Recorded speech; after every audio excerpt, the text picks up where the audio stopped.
do quinto ano, tudo bem com vocês? Aqui é a professora Camila e hoje teremos a nossa aula de número 56 da disciplina de língua portuguesa.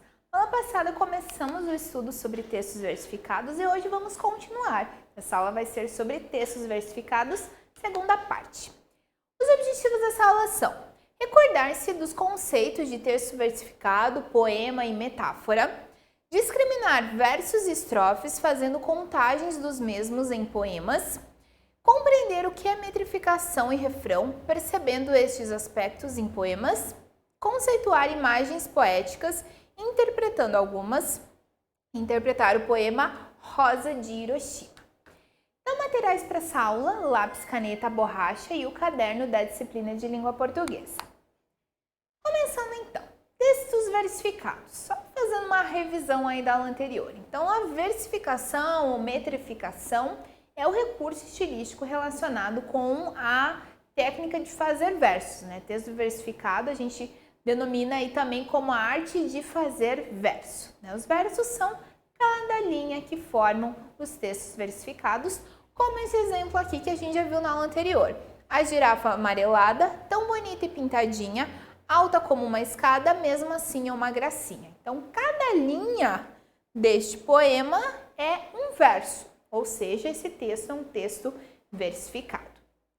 Sobre poema. Então, poema, ele é um texto literário escrito em versos que são distribuídos em estrofes, tá? Então, sempre um conjunto de versos vai estar formando uma estrofe. Esses versos, eles podem ser regulares, brancos ou livres. Aqui a gente nota uma classificação. Se for composto por versos regulares, esse texto poderá apresentar diversos tipos de rimas. Então vamos compreender. Os versos regulares são aqueles que têm a métrica e a rima, ou seja, tem um certo estilo, né, que ele fica métrico, ele fica, né, formadinho, retinho. Também aqui a gente pode se referir como métrica o mesmo número de sílabas do meu texto versificado e também tem rima, tá? Então, regular tem métrica e tem rima. Já o branco, ele tem a métrica, ele vai estar levando em consideração essa questão do estilo, mas não vai apresentar rima, tá? Como a gente viu alguns textos ali do Drummond de Andrade, por exemplo. E livres são aqueles versos que não tem métrica, né? Não se preocupa com o número de sílabas de cada verso e também não se preocupa com rima, tá? Por isso, livres, né? Pode ser como for. As estrofes a gente pode classificar, aqui eu citei 3 exemplos, mas eles seguem, quanto ao número de versos. Então, uma estrofe dística é uma estrofe que apresenta 2 versos apenas 2 linhas, tá? Uma estrofe que apresenta 3 versos se chama terceto, tá? 3 versinhos, então são tercetos. E quadra ou quarteto seriam 4 versos, por exemplo, este aqui, né? 4 versos, então uma quadra ou quarteto. Metrificação. Quando falamos em métricas, né, ou metrificação, estamos nos referindo à medida do verso de uma poesia. Logo, a metrificação é o estudo da medida de cada verso. A cada verso, damos início a uma nova contagem, sendo dispensadas as sílabas sobressaltantes da última palavra do verso anterior. Quando a gente se refere à metrificação, a gente se refere ao número de sílabas composto em cada verso. Assim que termina o meu verso, a contagem de sílabas do outro verso começa também. Então, quantas sílabas há em cada um desses versinhos aqui, pessoal? Podem fazer lá, tá? Minha mulher expirou na esplêndida igreja. Separem esses versos, né, essas palavras em sílabas e descubram quantos versos há em cada sílaba. Quantas sílabas há em cada verso. Pessoal, então, na primeira, minha mulher expirou. Minha, tem essa separação, mulher e expirou. Expirou. Quantas sílabas nós temos no primeiro verso, então? 1, 2, 3, 4, 5, 6, 7. Ok, no primeiro nós temos 7. Agora no segundo.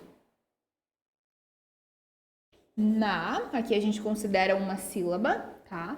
Esplêndida,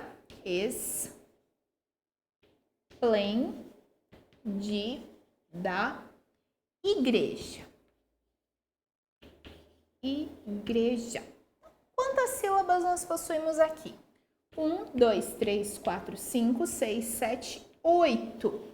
8 sílabas. Então, a gente nota que primeiro verso, 7 sílabas. Segundo verso, 8 sílabas. Uma sílaba a mais. Refrão. O refrão da poesia é uma parte repetida de um poema que aparece no final de uma estrofe ou em duas estrofes, tá? Ele pode ser um verso, uma linha, um conjunto ou um grupo de linhas, tá? Então aqui a gente pode se referir a um verso inteiro ou uma parte, né, de um verso, uma linha inteira seria o verso, um conjunto, né, de diversos versos ou até um grupo de muitas linhas, né, um grupo de diversos versos. Então aqui eu quero que vocês identifiquem o refrão. Annabel Lee. Foi há muitos e muitos anos, em reino à beira-mar, que uma donzela viveu, quem você conhece. Eu era criança e ela era criança, neste reino à beira-mar, mas nós amamos com um amor que era mais que amor, eu e minha Annabel Lee. O que a gente nota de repetido aqui que a gente pode considerar o refrão? Esse trecho aqui, ó, em um reino à beira-mar, neste reino à beira-mar, né? Reino à beira-mar, ele vai se repetir. Estão em estrofes diferentes nesse caso e ocupam parte desses versos. Imagens poéticas. Então, assim, antes da gente compreender o que é imagem poética, vamos entender o que seria imagem. A imagem, ela é representação, tá? Eu represento através da imagem, mas eu não tenho aquilo propriamente dito. Exemplo aqui, se eu tenho uma estátua de Nossa Senhora, não significa que a Nossa Senhora ela tá ali, apenas eu tenho uma imagem representando ela, tá? O mesmo vale, por exemplo, para uma pintura, para uma fotografia. Se você vê a foto de alguém, não significa que a pessoa tá ali pessoalmente com você, tá? Significa que ela está nesta imagem, está representando ela. São imagens, não a coisa em si, né? Nesse sentido, a imagem é sempre um produto psicológico da nossa mente, algo que está no nosso imaginário. As imagens poéticas, então compreendendo o que é imagem, a imagem poética, elas trazem poemas visuais. Vocês já ouviram falar sobre poemas visuais? São poemas bem interessantes, tá? São poemas que visualmente eles vão estar dando forma aí a alguma coisa. Por exemplo, esse daqui, tá? Então nós temos aqui um poema, qual que é a primeira impressão que eu percebo aqui? É uma xícara com algum líquido quente nela, né? Porque tá saindo uma certa fumacinha. Então, na tarde fria de julho, voa o cheiro, o barulho do café descendo quente pelo bule reluzente. E me pergunto já em prosa, existe coisa mais gostosa? Então aqui a gente está se referindo ao quê? A essa super bebida aqui que os brasileiros em geral amam muito, que é o café. Tá? E tá no formato já de café, né? Imagine que ele está na xícara e está saindo ali o vapor. Aqui, o que eu consigo perceber? Primeiramente, um guarda-chuva, certo? Com apenas 3 anos, ele quer guardar a chuva. Nunca viu nenhuma água caindo do céu. Não sabe como o guarda-chuva funciona, mas ter fé é coisa de nordestino. Pessoal, aqui a gente vê essa questão das secas no Nordeste, né, que atinge ali essa região do Brasil, parte dessa região do Brasil. E aqui nesse poema a gente está falando, né, com apenas 3 anos ele quer guardar a chuva porque ele nunca viu nenhuma água caindo do céu, tá? Então dá essa ideia de guarda-chuva, guardar a chuva, porque alguém, né, um adulto, uma criança, uma criança de apenas 3 anos nunca viu a chuva, né? Por conta das secas que atingem aí essa região. Pessoal, agora a gente vai se recordar um pouquinho sobre metáfora. A gente trabalhou sobre isso quando vimos ali no início do ano sobre figuras de linguagem. Tá? Então, metáfora ela ocorre quando se faz qualquer comparação sem utilizar expressões que indiquem que uma comparação está sendo feita, né? Como, tanto quanto, parece, entre outras. Por exemplo, aqui.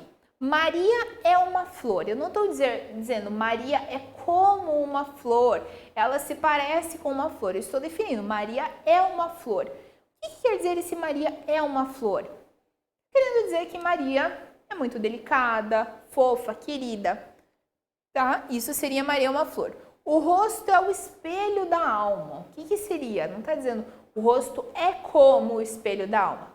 Isso seria uma metáfora. O rosto é o espelho da alma.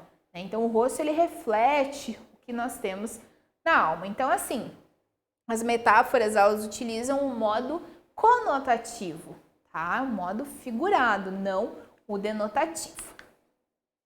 E aqui, nesse trecho do poema de Vinícius de Moraes, a gente vai estar vendo essa questão de metáfora e estar interpretando ele. Tá? O nome desse poema é Rosa de Hiroshima. Só para localizar vocês já ouviram possivelmente falar sobre a Segunda Guerra Mundial. E durante esse período, a gente até trabalhou ali sobre a Anne Frank. Durante esse período, houve o ataque a duas cidades japonesas, Hiroshima e Nagasaki. E nesses ataques, realmente devastou as cidades, a gente até vai ver uma imagem. E nesse poema de Vinícius de Moraes, ele comenta sobre esse ataque, né, com essas bombas atômicas, tá? Então, ele seria assim. Mas, não se esqueçam da rosa de Hiroshima, a rosa hereditária, a rosa radioativa, tá? Então, assim, aqui, rosa, imaginem na cabeça de vocês o que seria a rosa. E aí agora vocês vão ver que esse rosa é uma outra coisa, tá? Possivelmente uma outra coisa. A metáfora do poema como seria? Primeira coisa, está sendo feita obviamente uma crítica, né? Está sendo explanada aí essa questão dos bombardeios realizados aí pelos Estados Unidos contra a cidade de Hiroshima, que aconteceu em agosto de 1945, ali durante o período da Segunda Guerra Mundial, tá? Esse rosa, a gente imagina como algo bonito, né? Uma rosa propriamente dita, a flor ou a cor, né? Cor de rosa. Mas, na verdade, esse rosa, ele quer se referir à bomba, porque ela teria o formato, né? Se eu conseguir pensar bem aqui, teria o formato de uma rosa, tá? Só que o que acontece? A rosa, ela é delicada, ela é bonita, e as bombas são o quê? Destrutivas, tá? Então, quando ele diz aqui da rosa de Hiroshima, ele está dizendo sobre a bomba de Hiroshima. E quando ele diz rosa hereditária e rosa radioativa, seria, no caso, as consequências do ataque, né, e como isso afetou a população. O hereditário está querendo dizer essa questão, né, como diversas gerações, o hereditário é aquilo que passa na herança, o que passa de geração em geração, como diversas gerações foram afetadas por conta dessa bomba, que seria, né, uma bomba atômica que emite aí radioatividade, tá, pessoal? Pessoal, então o conteúdo está terminado, agora vocês vão realizar alguns exercícios para intensificar os saberes de vocês. Espero que tenha ficado claro, até a próxima e bons estudos!